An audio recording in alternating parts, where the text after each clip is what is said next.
మేము ఎవరికి బ్యాగు సైట్లో సామాన్లు పట్టుకొని మేము ఎప్పుడు వస్తాం స్వామి మేము వస్తావురా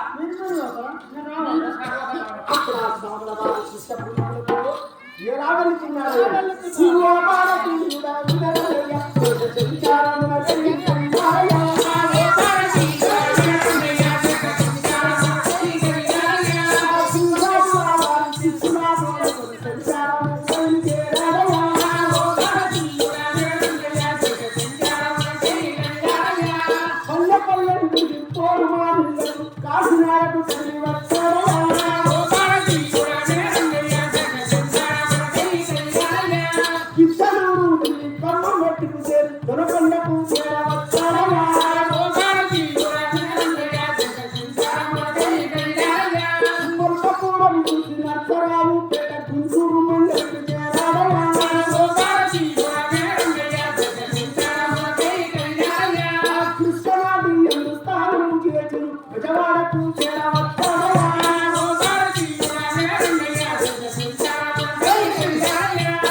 మరి ఎక్కడెక్కడ దేశ చింతనం చేస్తున్నారు సిద్ధయ్యతో పాటు మరి కొంతమంది శిష్యులు స్వామి వారు ఇద్దరు ఖమ్మం మెట్లు విజయవాడ మరి విజయవాడకు చేరుకున్నాడు కృష్ణానదిలో స్నానం చేసి దుర్గాదేవికి ధూపం ఈప నైవేద్యములు సమర్పించి అక్కడ నుండి స్వాముల వారు శిష్యకుంద సమేతులయ్యి బయలుదేరుతున్నాడు. స్వాముల వారు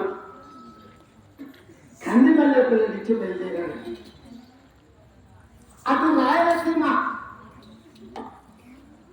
ఆంధ్ర మరి అక్కడ తిరిగి విజయవాడకు చేరి విజయవాడ నుంచి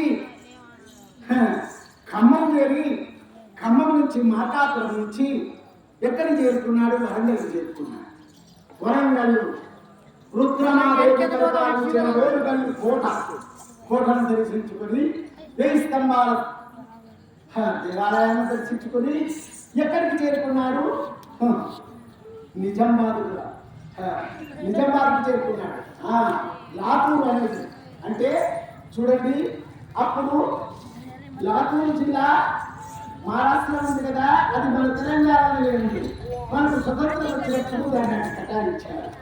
అక్కడి నుంచి కదిలపాటి నుంచి ఆ నుంచి ఎక్కడికి వెళ్ళాడు? నిజామాబాద్కి వెళ్ళాడు. నిజామాబాద్ నుంచి అక్కడ నిజామాబాద్ నుంచి హైదరాబాద్కు చేరుకున్నాడు. హైదరాబాదు నవాబు దేవుడి విచిత్రములను చూసి ఎక్కడికి చేరుకున్నాడు? హైదరాబాద్ విశ్వబ్రాహ్మణులకు తెలియజేశారు. విశ్వబ్రాహ్మణులు మన కులగురు వచ్చారని సర్వవారిని సత్కరించారు. అప్పుడు ఆ విశ్వబ్రాహ్మణులలో అంతర్లక్షణము బహిర్లక్షణము మహావేద పండితులు ఉన్నారు. హైదరాబాదులో విశ్వబ్రాహ్మణులు. అంతర్లక్షణం అంటే మనం ధ్యానం చేసేది, బహిర్లక్షణం అంటే మానవుడి యొక్క జీవితము. మనం ధ్యానం కూర్చుంటాం. ధ్యానం కూర్చున్నప్పుడు పెదవులు కలగలకూడదు, శ్వాస చేస్తా. మనం జపం చేసినప్పుడు మన చిన్న కదలకూడదు, నాలుక కదలకూడదు. అప్పుడే అంతరాత్మలో ధ్యానం చేసేది అంతర్లక్షణం. మరి బహిర్లక్షణం అంటే మనం బీద చదివేది బహిర్లక్షణం. అలాంటి యొక్క లక్షణాలు వాళ్ళందరికీ